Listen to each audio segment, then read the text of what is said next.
Hey friends, thank you so much for stopping by. This is going to be an overview of my pocket planning throughout this 2016. The method I use is the bullet journaling system by writer Carol, plus a lot of ideas from some of my favorite bullet journals. I've listed some of them in the description below if you guys are interested to check them out. I have been through 4 notebooks in about a year and 2 months. Much like many of you guys, my routine took time to figure out, and I'm pretty sure this will still change over time. The first thing that clicked for me is the size, pocket size. It's compact, portable, and just really convenient since it's easily accessible or available here rather. Although I am curious about the A6. All these notes are by Victoria's Journals. I'm quite fond of the Benzi Flexi, which are these 3, and the Kahie. Although I'm quite sad that the Flexis, I can't find them anymore at my local bookstore. But I like these journals. They're easily available here in the Philippines. Good quality paper, really good number of pages, and they're reasonably priced. So I scaled down from a regular Dory to the pocket size, and I'll be flipping through each of these just to show you the evolution, so to speak, of my bullet journal.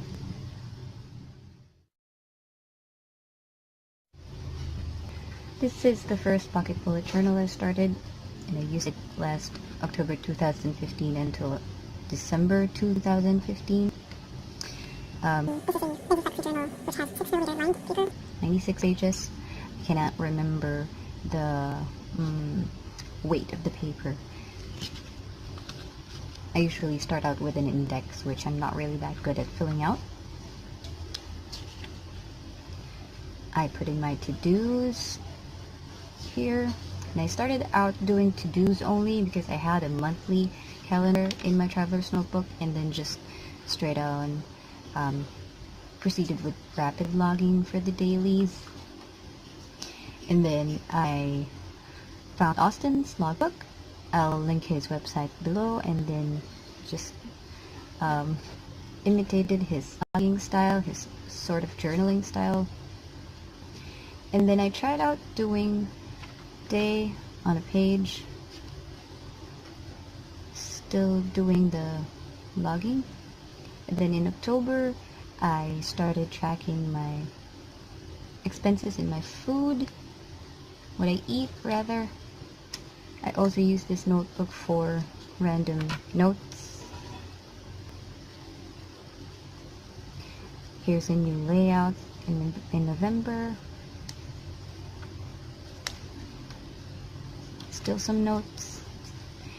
This is when I started doing the fold-ins, where I would put my to-dos on one side, and then each day of the week I would put on a fold-in, and then on this side I would have my weeks, where I would actually use this to track my expenses. So that continued December. Still fold-ins, expenses. Some spreads I skipped just because I thought I would be going back and doing some collections or notes, but I wasn't really good at doing it. And then I went back to just daily logging, rapid logging.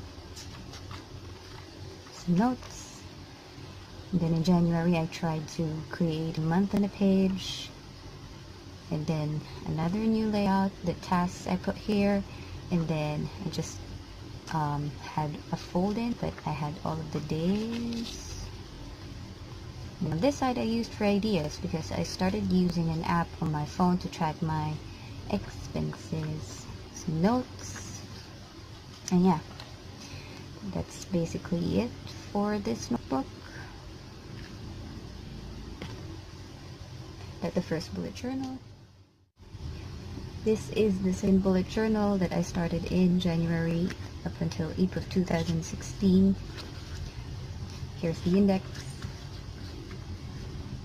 I did a monthly log and then my projects and tasks, so this is a running to-do list. My tasks here, projects here, a day per fold,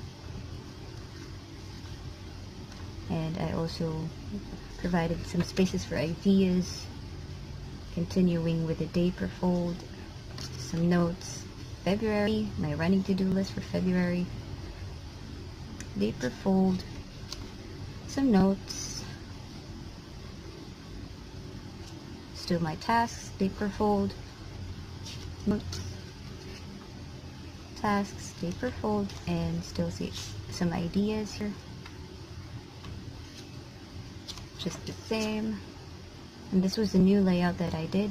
I kept my tasks here. I separated my events on this fold, and then went on with daily logging. Just one fold for this week. Just the same layout. Still the same layout. My tasks, my events, and then I was capturing my schedules for the next week here, and then I went back to day per fold.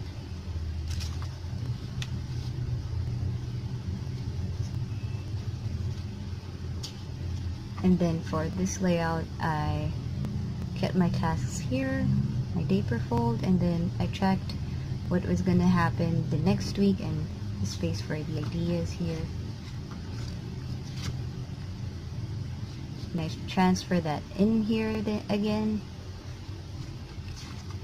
Some notes.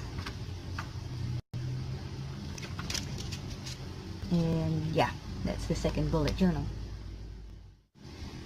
So this third notebook really was just, I think, for notes.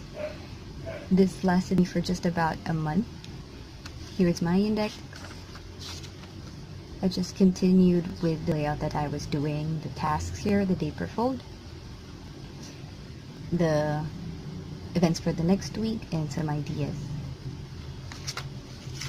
I have a lot of notes in this one. So that's the whole stack of notes that I have.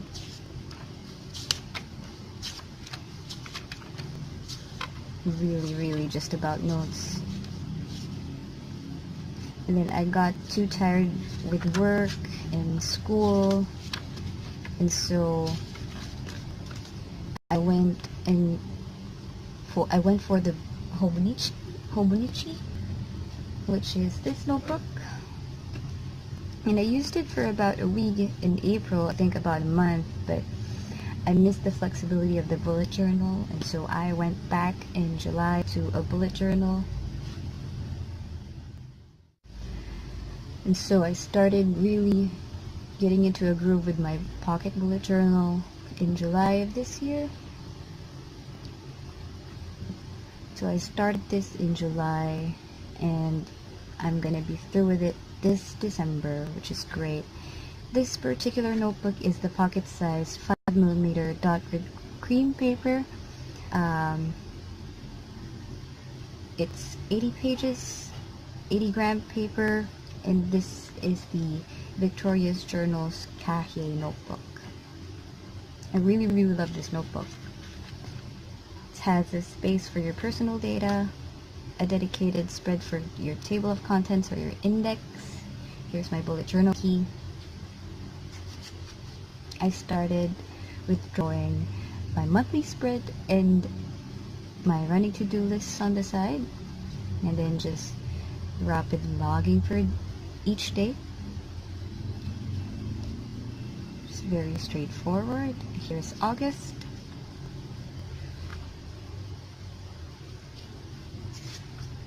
So I was really using up the pages nicely, and in September I went ahead and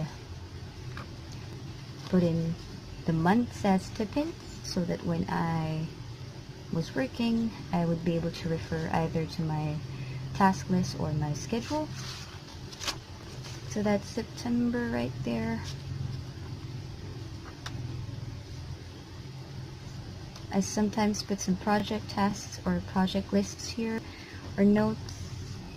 Here's October. My running to-do list is on this side, my daily logs for October. I do color code. And then starting the last week of October, I went ahead and used up some spaces to just review my week, like so. Here is November, my tasks for November. I also introduced trackers, habit trackers, but I'm also not really good at doing that, but I plan to just stick with it until I get into a groove with that. My week events recap, actually, I fill this out after the whole week ends. My November, it's November, still November. And for December, here is my calendar, my running to-do list, my tracker, and my dailies for November and weekly reviews. So that's how I've been using my bullet journal so far, and this type of system I really like. This particular notebook, this size, and the way I'm doing it now is just really convenient. So if ever I wanted to, I can refer to either my tasks, my calendars. See, I'm not really good, but this December I've been really productive. But anyway, it's the system that's been working for me for now, and I plan to continue with this come next year. And I don't think I'd be going up a size anytime soon. Maybe the A6, but we'll see about it. It's just that these notebooks are really accessible, and that's the biggest factor for it. So far this year, I've narrowed down my preference for the pocket size, and testing out layouts led me to the style of using half a page writing and doing away with notes in my pocket notebooks and assigning that to another notebook, doing monthly tip-ins and running to-do lists plus habit trackers, my color coding routine, my weekly sticker / watercolor crazy recap, it's just fun, and of course my planner of choice, which is the Traveler's Notebook. So I hope you guys found this video useful. If you did, please do give it a thumbs up if you liked it, or subscribe if you want. If you have questions for me or suggestions, please leave them down below, and I will see you on the next video.